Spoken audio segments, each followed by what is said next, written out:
नाम में भेद नहीं, रूप में भेद नहीं, लीला में भेद नहीं और धाम में भेद नहीं,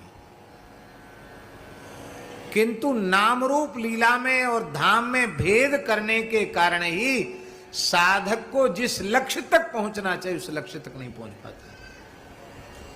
उन्हें कहा हम लोग ब्रज में रहते हैं,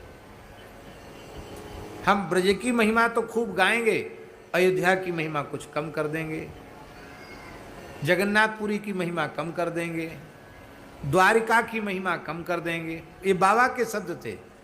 बोले जब ठाकुर में भेद नहीं तो ठाकुर के धाम में भेद कैसे होगा। इसलिए आपको जिस धाम में निष्ठा हो उसमें पूर्ण निष्ठा से उसका आश्रय लेकर के वहां रह जाओ, वही काम बन जाएगा।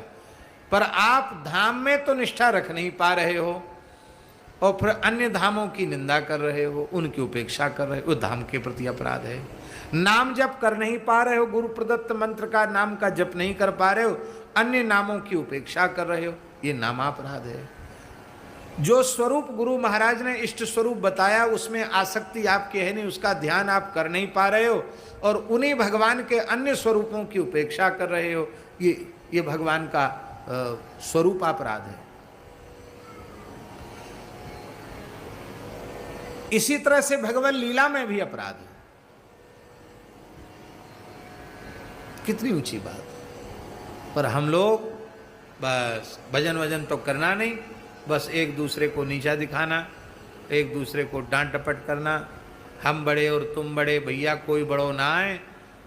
महाप्रभु जी तो कह रहे तृणादपि सुनीचेन तरोरपि सहिष्णुना अमानिना मानदेन कीर्तनीय सदा हरि।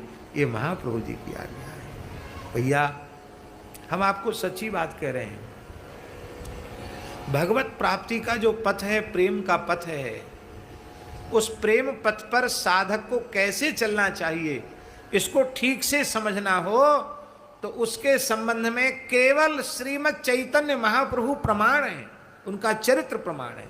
इसलिए मेरी प्रार्थना है प्रत्येक साधक को, किसी संप्रदाय का ही क्यों न हो, उसे श्री चैतन्य महाप्रभु के मंगलमय चरित्र का आश्रय जरूर लेना चाहिए।